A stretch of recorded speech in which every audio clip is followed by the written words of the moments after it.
था कि मैं गुजरात की धरती से बोल रहा हूँ और डरता तो मैं किसी के बाप से भी। हम परमेश्वर के बेटे बेटियां हैं। हम झूठ पे झूठ बोले जा रहे हैं और दिन प्रतिदिन झूठ में बढ़ते चले जा रहे हैं। और हम हर एक झूठ का चाहने वाला, गौर से सुनना, हर एक झूठ का चाहने वाला जो झूठ को चाहता है कि वो नरक में चले जाएंगे। तो क्या तुम उस नरक की आग में जाना चाहते हो? सभी को जय मसीह की। जैसे कि आपने थंबनेल में देखा, थंबनेल में कुछ बातें मैंने रखी हैं, दो एक फोटो रखी हैं, 3 फोटो। तो बातें रखी है, सबसे पहला कि प्रॉफिट बजिंदर सिंह जो है रिहा हो गए, उस पे क्वेश्चन मार्क चिन्ह है। और दूसरी बात कि झूठे लोग पकड़े गए। फिर कि परमेश्वर की अंतिम चेतावनी। देखिए, बहुत सारे लोग हैं आज जो यूट्यूब पर बैठकर प्रॉफिट बजिंदर सिंह का फोटो लगाकर झूठ पे झूठ बोल रहे हैं और वो सोचते हैं कि वो किसी रीति से बच जाएंगे। मैं आपको बताना चाहता हूं कि वो किसी भी रीति से नहीं बचेंगे जो झूठ बोले जा रहे हैं। एक मैं वीडियो सुबह देख रहा था और उसका मैं थंबनेल लगाता हूं, वो थंबनेल देखो। यहां पर इस बंदे ने बोला कि प्रॉफिट बजिंदर सिंह जो है जेल से आजाद हो चुके और खुशखबरी है।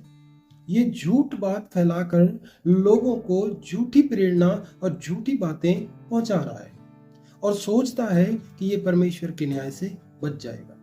और एक व्यक्ति जिसका फोटो मैंने लगाया, वो गुजरात की धरती से बोलता है कि मैं गुजरात की धरती से बोल रहा हूं और डरता तो मैं किसी के बाप से भी नहीं। ये व्यक्ति झूठ बोलता है और कहता है मैं डरता किसी के बाप से भी नहीं। क्या हमारा जो बाप सबका ऊपर बैठा है, क्या वो इसके झूठ से प्रसन्न है? कुछ वचन मैं आपको दिखाना चाहता हूँ, कुछ वचन मैं आपको बताना चाहता हूँ कि परमेश्वर इन झूठों के लिए क्या कहता है। जब ये झूठी खबरें फैलाते हैं तो परमेश्वर इनको क्या बोलते हैं। सबसे पहले अगर आप नीति वचन 6 अध्याय उसकी 16 से 19 आयत तक पढ़ेंगे, जो मेरे भाई बाइबल पढ़ते हैं उनको पता है कि यहाँ पर परमेश्वर क्या कह रहा है। झूठ बोलने वाली जीभ से भी परमेश्वर घृणा करता है और झूठी साक्षी देने वाले से भी परमेश्वर नफरत करता है, घृणा करता है, उससे प्रसन्न नहीं होता। और नीति वचन 19:5 में परमेश्वर का वचन साफ कहता है कि झूठा साक्षी, जो झूठी साक्षी देता है वो निर्दोष नहीं ठहरता और झूठ बोलने वाला जो है वो कभी नहीं बचेगा। और क्या सोचते हैं ये लोग झूठ बोल बोल कर लोगों को जो झूठी बातें फैला रहे हैं और सोचते हैं कि हम बच जाएंगे, है ना। परमेश्वर इनके लिए खुद प्रभु यीशु मसीह क्या कहते हैं जब ये झूठ बोलते हैं और झूठ परोसते हैं। यूहन्ना उसका 8वां अध्याय 44 आयत में प्रभु कहते हैं, प्रभु ने कहा कि तुम अपने पिता शैतान की ओर से हो। वो तो आरंभ से हत्यारा है, सत्य पर चला ही नहीं, सत्य पर टिका ही नहीं। वो जब वो झूठ बोलता है तो अपने स्वभाव से झूठ बोलता है, सत्य उसमें है ही नहीं। वो झूठा है वरन झूठ का पिता है। तो प्रभु यीशु मसीह यहाँ कह रहे हैं, क्या तुम भी परमेश्वर की संतान ना होकर उस शैतान की संतान होना चाहते हो? हम बड़े गर्व से कहते हैं ना, हम परमेश्वर के बेटे बेटियां हैं। हम झूठ पे झूठ बोले जा रहे हैं और दिन प्रतिदिन झूठ में बढ़ते चले जा रहे हैं और हम सोचते हैं कि हम परमेश्वर के बेटे बेटियां हैं। क्या परमेश्वर किसी झूठ बोलने वाले को एक्सेप्ट करेगा? और परमेश्वर का वचन उन झूठ बोलने वालों के लिए क्या कहता है कि उनका भाग कहाँ है, वो कहाँ उनकी जगह है। अगर हम प्रकाशित वाक्य उसका 21 अध्याय और 8वीं आयत पढ़ेंगे तो वहां साफ कहता है कि झूठों का भाग उस झील में, उस आग की झील में है जो दूसरी मृत्यु है। तो ये अपने लिए दूसरी मृत्यु कमा रहे हैं झूठ बोल बोलकर। इन लोगों को परमेश्वर कहते हैं कि सुधर जाओ वरना तुम नरक की आग में चले जाओगे। अगर मेरी बात समझ आ रही है और मेरी बात अच्छी लग रही है तो वीडियो को लाइक जरूर करना। मैं उन लोगों के लिए जो इनकी वीडियो देखकर बहुत खुश होते हैं और झूठी साक्षी को सुनकर हालेलुया और आमीन बोलते हैं, मैं उनके लिए कहना चाहता हूं, उनके लिए परमेश्वर का वचन क्या कहता है।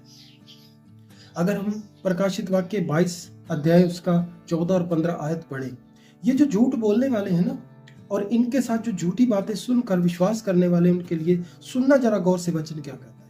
14वीं आयत में तो ये कहता है कि धन्य हैं वे जो अपने वस्त्र धो लेते हैं, क्योंकि उन्हें परमेश्वर के पास, उन्हें जीवन के उस वृक्ष के पास पहुंचने का अधिकार मिलेगा और वो फाटकों से होकर प्रवेश करेंगे नगर में। लेकिन आगे 15वीं आयत में वचन क्या कहता है, पर कुत्ते, टोने, व्यभिचारी, मूर्ति पूजक और हर एक झूठ का चाहने वाला, गौर से सुनना, हर एक झूठ का चाहने वाला, जो झूठ को चाहता है, जो स्वीकार करता है इनकी बातें सुनकर। और आगे वचन कहता कि हर एक झूठ का गढ़ने वाला नगर से बाहर होंगे, फाटकों से बाहर होंगे। यहां पर प्रभु सीधा सीधा उन लोगों को वार्निंग दे रहा है जो झूठी बातों को सुनकर विश्वास करते हैं, जो झूठी बातें, झूठी साक्ष्यां फैलाते हैं और झूठ बोलते हैं। प्रभु यीशु मसीह यहां स्वयं कह रहे हैं, कोई चेला नहीं कह रहा, यहां चेले से प्रभु दर्शन में बातें कर रहे हैं और वो कह रहे हैं कि वो नगर से बाहर होंगे। नगर से बाहर का मतलब प्रभु डायरेक्टली बोल रहे हैं कि वो स्वर्ग नहीं जाएंगे, और यहाँ पर इनडायरेक्टली उनके लिए वार्निंग है कि वो नरक में चले जाएंगे। तो क्या तुम उस नरक की आग में जाना चाहते हो या उस परमेश्वर के साथ रहना चाहते हो? पहली बात तो झूठ बोलने वालों के लिए कि झूठ बोलना बंद करें, परमेश्वर के सत्य वचन को यहाँ बांटें। यूट्यूब एक बहुत अच्छा आपके लिए प्लेटफॉर्म है कि आप परमेश्वर के वचन को बांट सकते हो। और जो YouTube पर वीडियो देखते हैं उनके लिए एक सुनहरा मौका है कि वो सत्य को पहचान सकते हैं और सच्ची बातों को एक्सेप्ट करें, झूठी बातों को एक्सेप्ट ना करें। आशा करता हूं ये छोटी सी वीडियो आपके जीवन में बहुत ही चेंजेस लाएगी, बहुत बदलाव लेकर आएगी। अगर आप मेरे इस संदेश के द्वारा आप लोगों के जीवन में बदलाव आएगा। प्रभु आप लोगों को बहुत सारी आशीष और बरकत दे। आमीन।